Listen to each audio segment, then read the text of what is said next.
All right, guys. Um, so this week we are learning what CDEs and LDEs are, and this is kind of the contest side of FFA and what we're doing in that.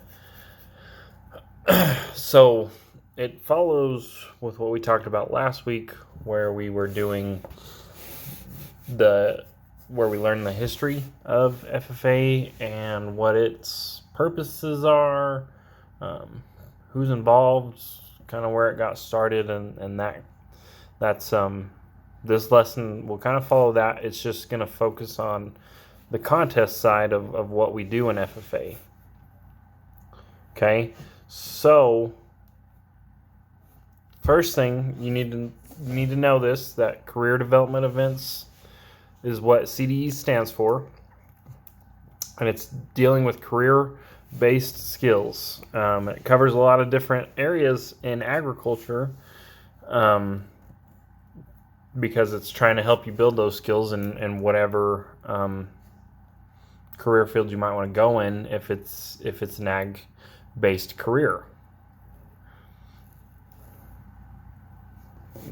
LDEs are leadership development events. They are used to build leadership skills, and it's like building networks and working with teams, and those are some other skills that you get with LDEs. But it tries to focus on public speaking. Okay, so first we're going to talk about CDEs, and we're going to cover only CDEs that kind of affect Melrose and what we might do in class or in contest. So the first one is agricultural mechanics or ag mechanics, and it focuses on welding, carpentry, plumbing, masonry, gas engines, electrical wiring, and like that kind of stuff. And so we're going to get to that, guys, in your class. It won't be this year as 7th graders, but it will be as 8th graders. You will get to go into the shop. You will get to learn some basic skills in 8th grade. And then when you're freshmen, you'll get to build upon those skills and work more in the shop as freshmen. And it just kind of builds every year from there. But it's, I teach welding and carpentry, and I do a little bit of the other stuff. And if it was, brought to me and people wanted to do this as a contest, we could do it for sure as a contest. It wouldn't be hard to kind of come up and do that. Okay, so the next one is dairy cattle, and what we do with dairy cattle evaluation is we are trying to select the best cattle for basically milk production. So you're looking at whatever cows might be the best milk producers, because that's what we're looking at in the dairy industry. On this side of things, on the live evaluation, we're looking at what cattle would be the best producing animals. So entomology is our next one, and it is basically being able to identify insects, identify mouth parts, body parts, identifying their common names, identifying families, and it deals a lot with insect identification. But then it also does pest management. So we cover how to properly manage pests, like in our farms, in our houses, with our animals, wherever it may be. And then it deals with pesticide application procedures and how to properly apply pesticides and the different ways to apply pesticides. Then we have food science, and food science focuses on safe food practices, proper food sanitation, being able to identify different types of foods by like aromas or tastes, and then there's a team event within this contest that is product development, And what you do with that is they would give you some sort of product, and you would have to come up with a marketing plan and develop that product and try and sell that product. So it kind of gives you the side of it of marketing and marketing those products. Then we have horse evaluation, and horse evaluation kind of like dairy evaluation, but we are trying to select the highest quality horse for whatever kind of practical uses they may be, whether it's for ranch riding, or it's for equestrian riding, or they're race horses, or whatever it may be. They're trying to evaluate and pick out the highest quality animal for that purpose. Okay, then we have horticulture produce, and what that is you learn how to identify fruits and vegetables, herbs and spices, and different types of nuts. You also learn how to kind of pick out good versus bad produce, and then there's an understanding of different kinds of, like a certain type of garden math, where you just try and determine how to fit this produce into this area and how we can grow it effectively. Then there's livestock evaluation, and what livestock is a lot like horse and dairy, but you're actually selecting the livestock animals, like sheep, goats, swine, which is pigs, and then beef. And so what you do in this is you try and evaluate, are they going to be good meat producing animals, or are they going to be good breeding animals? And so you have to try and determine how well each of those types of animals will do. If it's a meat producing animal, you're looking at how much meat that animal will actually produce through like muscle and fat. And then the other side is like trying to figure out how well the breeding animal is going to be at producing offspring, raising offspring, and that kind of thing.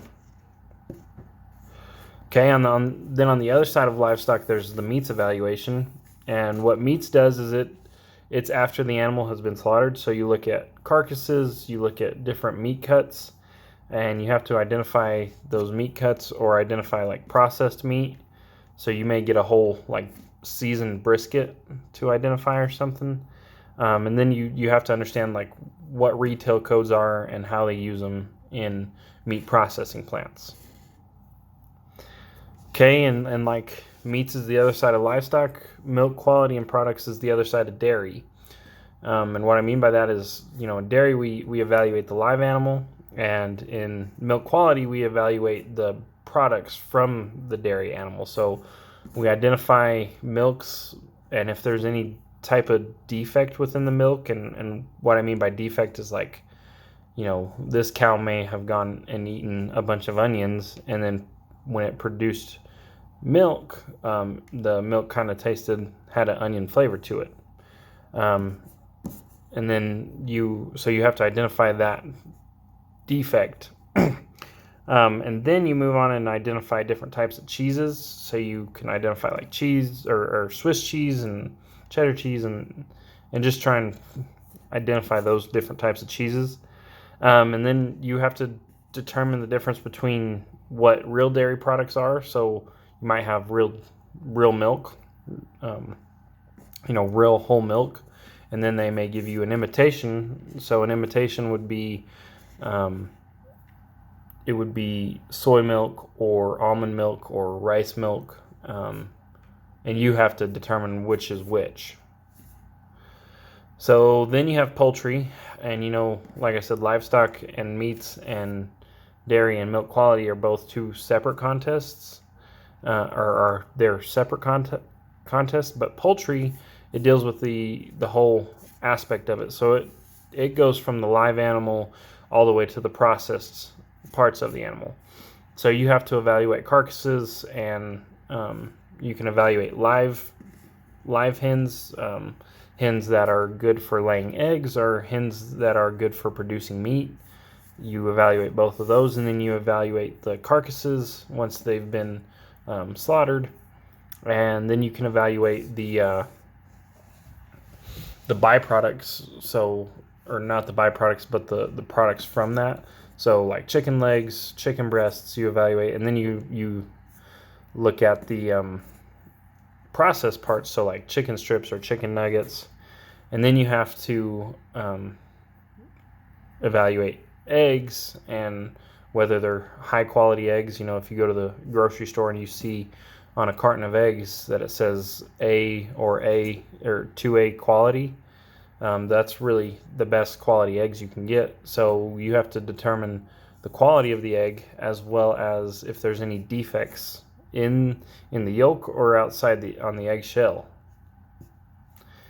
Then we have wildlife. Wildlife is our last CDE that we'll talk about, and it's basically just identifying different wildlife species, from like snakes to deer to mountain lions to coyotes, whatever. It covers all wildlife species, and then it deals with like the hunting and fishing laws that affect the state of New Mexico. So we're going to get into what LDEs are and what ones we compete in. We'll kind of talk about them here, but the first one is ag issues. And what ag issues is it basically covers you cover a current issue. So, for example, it could be like different types of energy. You have solar energy or wind energy or fossil fuel energy or whatever it may be, and you're trying to figure out which one is the best for agriculture purposes. So you have different sides of the argument, and you have to present those sides, and then you have to try and present a solution, you and your team would. So it's like team working. It builds the skills in working with teams, and it builds a skill in working in like networking and trying to serve as much information to the public as you can. So then you have ag sales, and what ag sales is you take a product that can be used for the ag industry, and you will try and market that product and sell that product to a group, and it's good for it's a really good contest for networking and learning about different products that are in the ag industry and what the innovation looks like there. So then there's quiz, and quiz really isn't anything more than just you're taking that knowledge of FFA materials that you've learned and taking a test, and the team with the highest score wins, and that's what quiz is. It's really not that difficult of a contest. And then there's parliamentary procedure, and this is a big one that we do at Melrose, that we will be doing from kind of this year on, is parliamentary procedure. And what parliamentary procedure is learning how to properly run a meeting and going through the right functions for the meeting. So you're making motions, you're having discussion, you are voting correctly, you're organized, and you're doing the proper functions for that contest. And it's a good contest. It's something that everybody needs to learn, is parliamentary procedure, because as you move forward in life, you'll get involved in organizations or clubs that if you go to college, you might get involved in organizations or student governments, and or if you move on and you get to like school board or city council or whatever it may be, you're going to have to know parliamentary procedure to operate in those meetings. So it's a good skill to learn. It's one that I teach every class, or everybody that comes through my classes learns it at some point in time. And then there's individual LDEs, and so like the first one is the FFA Creed, and this is a lot of public speaking with individual, LDEs. But like the FFA Creed,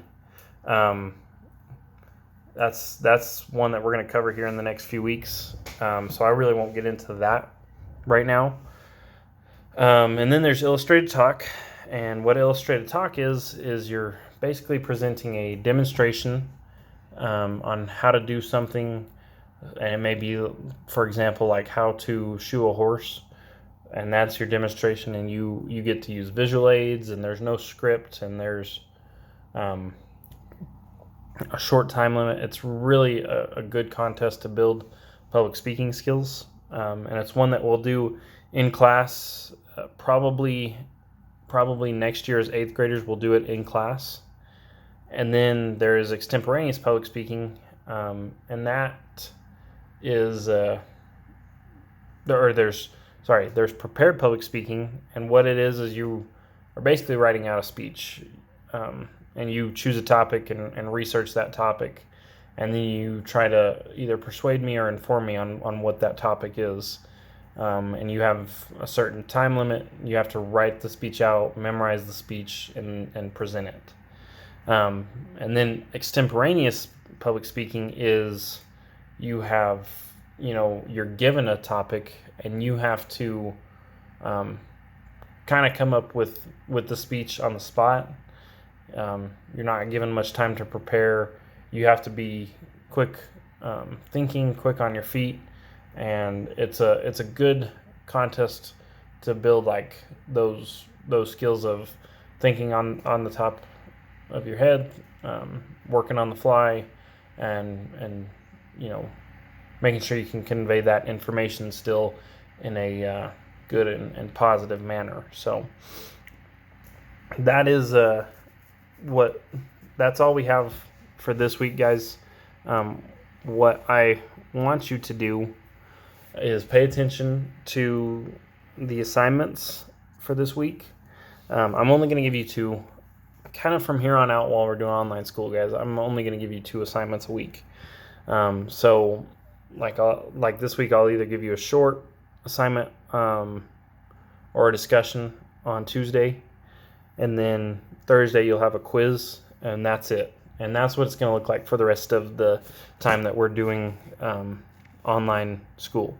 I don't want to overwhelm you guys. It's not fair to you guys. It's hard on me to do that for every class. So if we were in class, I don't do assignments. I don't do homework in my class. Everything we do is in my class. Everything we learn is in my class. And I make everybody participate. I make everybody be a part of the class, and I make it makes everybody learn that way. So I'm trying to make this as easy on you guys as possible, as well as myself. So I'm gonna only give you guys 2 assignments a week from here on out. So I want you guys to just be paying attention to what the assignments are this week. It's going to follow this slideshow, this lesson exactly. So just be on the lookout for that. If you guys have any questions or concerns, just message me through Wisdom or shoot me a text, and I'll get back to you guys. So with that being said, guys, that's all for today, for this week. So we'll see y'all next week.